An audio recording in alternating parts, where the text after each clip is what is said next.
Goeiedag, ek groet jou in die kosbare naam van Jesus Christus.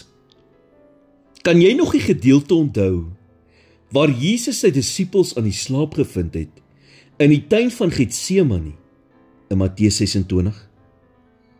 Jesus het vir Petrus gesê in vers 40, so was julle dan nie in staat om 1 uur saam met my te waak nie. Hier was Jesus net 'n paar ure weg van die kruis af en het hy vir sy disippels gevra om vir hom te bid.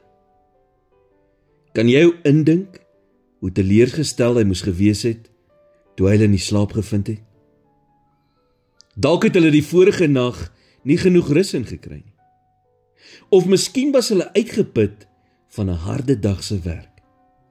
Maar hierdie nag, meer as enige ander nag, het vereis dat hulle moes bid.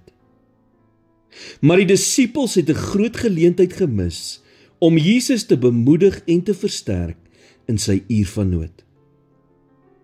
Hulle het die geleentheid gemis om hulle self ook te versterk.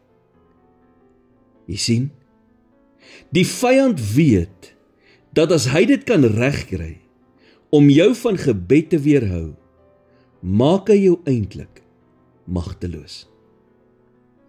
Dink hoe gereeld het hy jou nie al van stilte tyd saam met God beroof, deur dinge soos televisie, jou selfoon, 'n de-mekaar huis, alles wat nog gedoen moet word, gedagtes wat dwaal, of selfs net moegheid. Jy sien, stilte tyd saam met God moet nooit iets wees wat jy probeer inpas in jou skedule nie.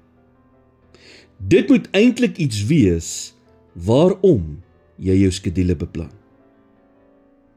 Jy moet dit prioritiseer, anders sal dit nooit gebeur nie. In vers 41 sê Jesus vir Petrus, waak en bid dat julle nie in versoeking kom nie. Die gees is welgewillig, maar die vlees is swak. Nie een van ons weet wat elke dag vir ons inhou nie. Maar deur te bid en tyd te spandeer in God se woord, kan jy jou hart voorberei vir alles wat die lewe na jou kant toe gooi. Here, die afgelope tyd voel ek, dinge is nie meer in balans in my lewe nie. Want my aandag word afgelei deur soveel dinge wat gedoen moet word. Vandag het ek u hulp nodig. Deursoek my hart en wys vir my enige iets in my lewe of in my dagboek wat moet verander. In Jesus naam bid ek dit.